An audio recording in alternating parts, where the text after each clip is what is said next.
आवाज। रात का समय था। नेहा अपने कमरे में अकेली थी। चारों ओर सन्नाटा पसरा हुआ था, सिर्फ घड़ी की टिक टिक सुनाई दे रही थी।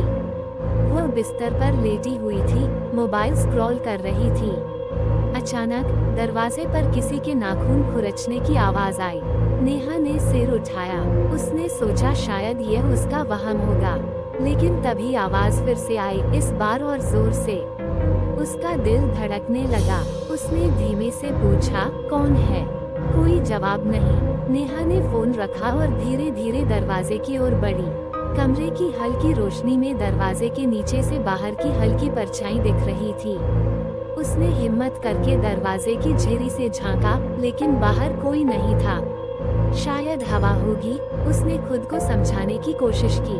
वह बिस्तर पर वापस आ गई और फिर से फोन उठाया। तभी खिड़की के पर्दे अचानक जोर से हिलने लगे, जबकि हवा का नामो निशान तक नहीं था। नेहा का गला सूख गया।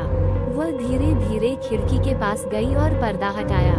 बाहर सिर्फ अंधेरा था, लेकिन तभी मोबाइल की स्क्रीन अपने आप ऑन हो गई। एक अनजान नंबर से मैसेज आया था, पीछे देखो। नेहा की उंगलियां कांपने लगी। उसकी सांसें तेज हो गईं। वो हिम्मत जुटाकर धीरे धीरे मुड़ी। पीछे कुछ नहीं था। वह घबराकर फिर से सामने देखने लगी, लेकिन अब उसके फोन की स्क्रीन में उसका चेहरा नहीं, बल्कि एक डरावना चेहरा झलक रहा था, बिल्कुल पास। गहरी काली आंखें, निकट के बाल,